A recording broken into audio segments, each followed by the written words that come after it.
പാകിസ്ഥാനിൽ ഒരു അജ്ഞാതം വെടിയേറ്റ് മരിച്ചു കഴിഞ്ഞാൽ നമ്മുടെ നാട്ടിലെ ഗോദി മീഡിയയും പിന്നെ നമ്മുടെ മലയാളത്തിലെ കുറെ സംഘ മീഡിയകളും വന്ന് പറയും അജിത് ഡോവലിന്റെ ഇന്റലിജൻസ് കണ്ട നിങ്ങൾ നോക്കും. അതേപോലെ തന്നെ മോദിജിയുടെ ഡിപ്ലോമസിനെ പറ്റി ഒരുപാട് പുകഴ്ത്തി പാടാറുണ്ട് അല്ലേ. അതേ സ്ഥാനത്ത് ഇന്ത്യയിൽ വന്നിട്ട് എല്ലാ ഇടവേളകൾ കണക്കാക്കിയിട്ട് ഈ പറഞ്ഞ ടെററിസ്റ്റ് അത് ഏത് തീവ്രവാദ സംഘടനകളായിക്കോട്ടെ ഇന്ത്യയിൽ വന്ന് ഇത്രയും ആളുകളെ കൊന്നുപോകുന്ന സമയത്ത് ഈ ഇന്റലിജൻസും അജിത് ഡോവലിന്റെ ബുദ്ധിയും അതുപോലെ തന്നെ മോദിജിയുടെ ഡിപ്ലോമസിയും മോദിജിയുടെ കയ്യിലുള്ള പട്ടാളും ഇന്റലിജൻസും മറ്റ് കമ്മ്യൂണിക്കേഷൻസും ഒക്കെ എവിടെ പോയി എന്നുള്ള ചോദ്യം വളരെ പ്രശസ്തമായിട്ടു. ആ ചോദ്യങ്ങൾ പലരും ചോദിക്കാറുണ്ട്, പക്ഷെ നമ്മൾ അതൊന്നും കാണാറില്ല, കണ്ടതുപോലെ നടിക്കാറില്ല. അതെ, 2014 മുമ്പുള്ള എല്ലാ തരത്തിലുള്ള ഏത് ഭീകരാക്രമണങ്ങളാണെങ്കിലും നമ്മുടെ മോദിജി ചോദ്യം ചെയ്യും.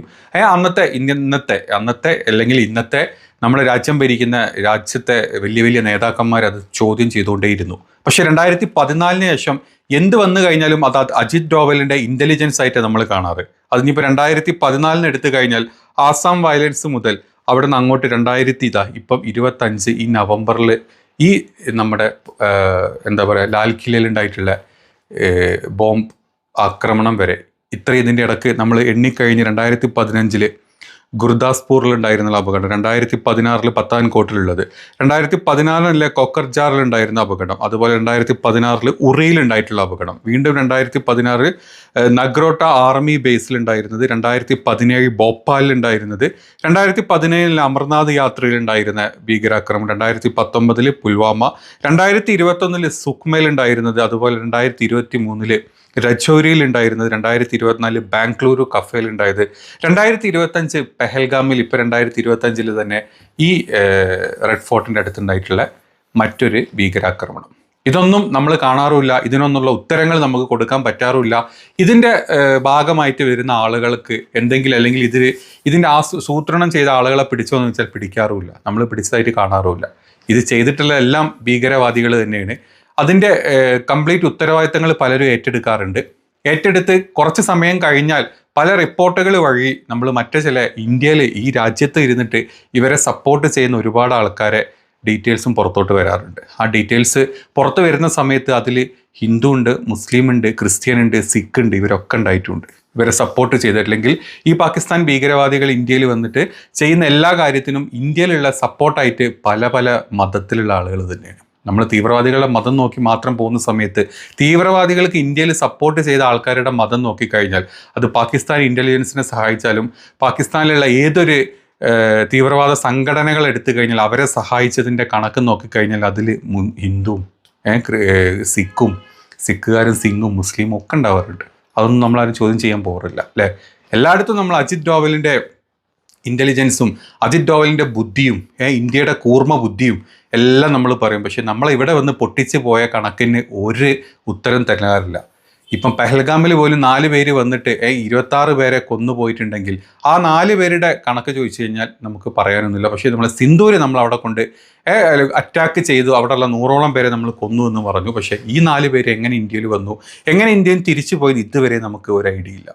അതുതന്നെയാണ് ഇപ്പോഴും ഈ എന്താ പറയുക നമ്മുടെ റെഡ് ഫോർട്ടിൽ ഉണ്ടായിട്ടുള്ള ഈ ഒരു ബ്ലാസ്റ്റിൻ്റെ കാര്യത്തിൽ പറയാനുള്ളത്.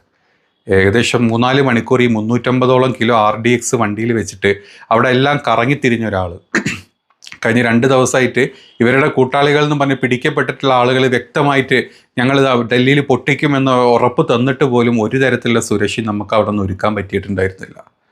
ഇതെല്ലാം പൊട്ടിക്കഴിഞ്ഞ് ഒരു 10 പേരുടെ ജീവൻ അങ്ങ് പോയപ്പം നമ്മൾ സടകുടഞ്ഞ് എഴുന്നേറ്റിട്ടുണ്ട്. നമ്മൾ പലതും ചെയ്യുന്നുണ്ട്. നമ്മളെ ഇൻ്റലിജൻസും നമ്മുടെ എല്ലാം നമ്മുടെ എന്താ പറയുക നാഷണൽ സെക്യൂരിറ്റി എല്ലാം ഭയങ്കരമായിട്ട് കാര്യങ്ങൾ ചെയ്യുന്നു എന്നാണ് പറയുന്നത് നമ്മുടെ ഇത്രയും പേരുടെ ജീവൻ പോയതിനു ശേഷം. ഇനി നമ്മുടെ ഹോം മിനിസ്റ്ററോട് നമ്മുടെ അമിത്ഷാനോട് കാര്യം ചോദിച്ചു കഴിഞ്ഞാൽ സോറി ഇതൊന്നും ശ്രദ്ധിക്കാനുള്ള സമയം ഉണ്ടായിരുന്നില്ല. ബീഹാറിലായിരുന്നു കഴിഞ്ഞ ഒരു 3-4 ദിവസങ്ങളായിട്ട് അവിടെ തെരഞ്ഞെടുപ്പ് എങ്ങനെ അട്ടിമറിക്കാം എന്ന് ആലോചിച്ച് അല്ലെങ്കിൽ അവിടുത്തെ ഗൂഢാലോചനകൾ ചെയ്യുന്നതിൻ്റെ വീഡിയോസും അതല്ലെങ്കിൽ CCTV വരെ കവർ ചെയ്തിട്ട് അവിടെ താമസിച്ച് എന്താണോ നമ്മുടെ ഹോം മിനിസ്റ്റർ ചെയ്തതെന്നുള്ള ചോദ്യങ്ങളും ഒരു സൈഡിൽ നിന്ന് ഉയർന്നു വരുന്നുണ്ട്. ഇതൊക്കെ പോട്ടെ, നമ്മുടെ പ്രധാനമന്ത്രി കഴിഞ്ഞ 3-4 ദിവസങ്ങളായിട്ട് ഈ പറഞ്ഞ പോലെ തന്നെ ബീഹാറിൽ തിരിഞ്ഞ് തലങ്ങും വിലങ്ങും പല പല റാലികളിൽ പങ്കെടുത്തുകൊണ്ടിരിക്കുന്ന മോദിജി ഇന്നലെ ഈ ഒരു ബ്ലാസ്റ്റ് കണ്ട സമയത്ത് ഒരു പോസ്റ്റ് ഇട്ടതായിട്ട് നമ്മൾ കണ്ടു അല്ലേ.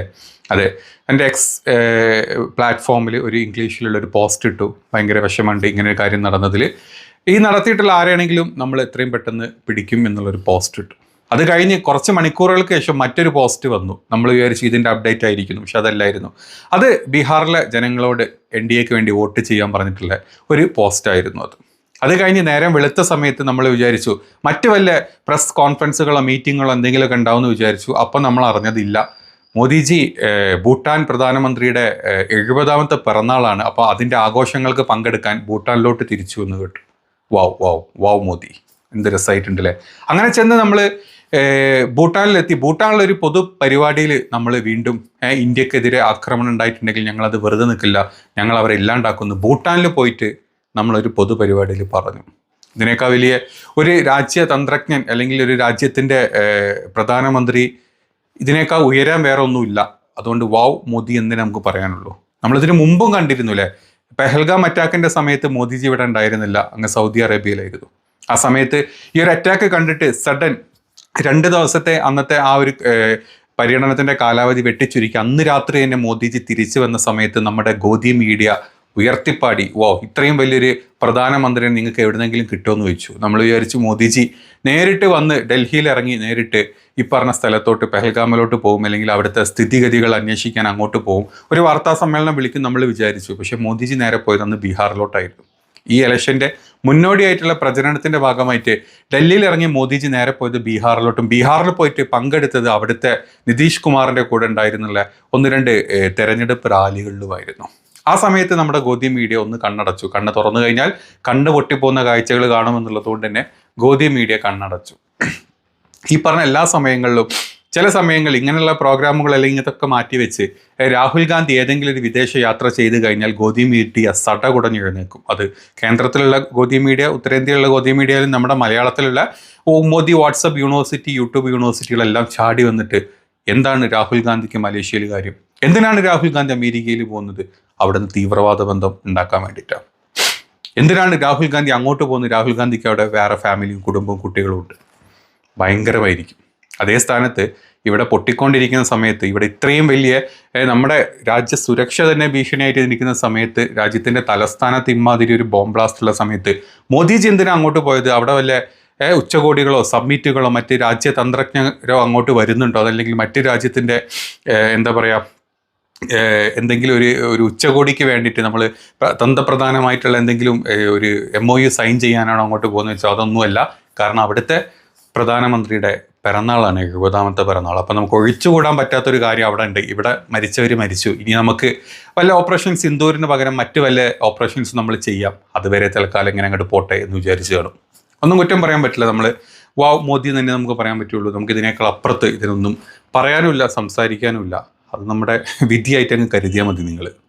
ഇനി നമ്മുടെ നാട്ടിലെ സംഘപരിവാർ ഹാൻഡിലുകൾ വന്നിട്ട് പലതരത്തിലുള്ള വീഡിയോസും പലതരത്തിലുള്ള പ്രചരണങ്ങളും നടത്തിക്കൊണ്ടിരിക്കുന്നുണ്ട്. നമ്മളത് കണ്ടുകൊണ്ടിരിക്കുന്നുണ്ട്. ഒരു മതത്തിനെ വെച്ചിട്ട് അല്ലെങ്കിൽ ഈ ഒരു മതത്തിന് കാരണമാണ് ഈ പറഞ്ഞ ഇന്ത്യയിൽ ഒരു അപകടം ഉണ്ടായത് എന്ന് പറഞ്ഞിട്ട് പലതരത്തിലുള്ള മെസ്സേജുകളും പലതരത്തിലുള്ള വീഡിയോസും നമ്മൾ കണ്ടു. അതിൻ്റെ കൂടെ തന്നെ ഈ ആക്രമണത്തിൽ ജീവൻ പോയ ആളുകളുടെ കൂട്ടത്തിൽ ഈ മതക്കാരുണ്ട്. ഈ മതക്കാരെന്ത് തെറ്റ് ചെയ്തു എന്ന് ചോദിച്ചു കഴിഞ്ഞാൽ അവർക്കും അറിയില്ല, അല്ലെങ്കിൽ മരിച്ചവർക്കും അറിയില്ല.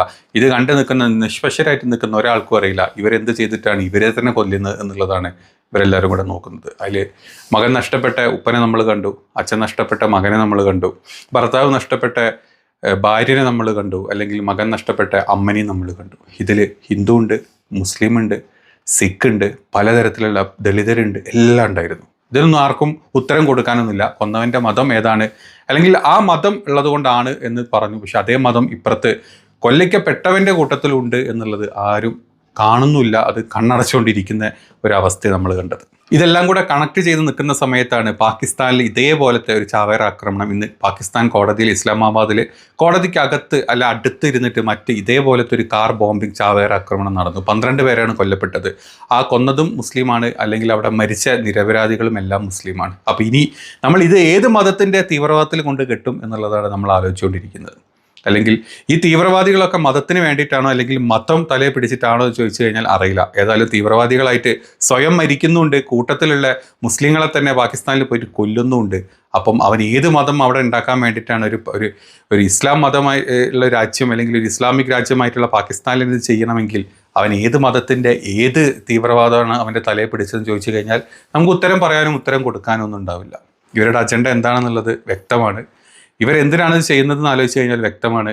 ഇവർക്ക് എവിടെ നിന്ന് ഫണ്ട് കിട്ടുന്നു, അല്ലെങ്കിൽ ഇവർക്ക് ഇതിനുള്ള എല്ലാ ഇൻ്റലിജൻസ് സഹായങ്ങളും ബാക്കി കാര്യങ്ങളൊക്കെ എവിടെ നിന്ന് കിട്ടുന്നു എന്നുള്ള ചോദ്യം അതെപ്പോഴും ഒരു ചോദ്യം തന്നെയാണ്. അതിനുള്ള ഉത്തരം തുറന്നു പറയാൻ ആർക്കും പറ്റാറില്ല, പറ്റിയവരൊന്നും മിണ്ടാറുമില്ല. ആരെങ്കിലും മിണ്ടിയിട്ടുണ്ടെങ്കിൽ അവനെ കൊതുക്കിയിട്ടേ ഉള്ളൂ.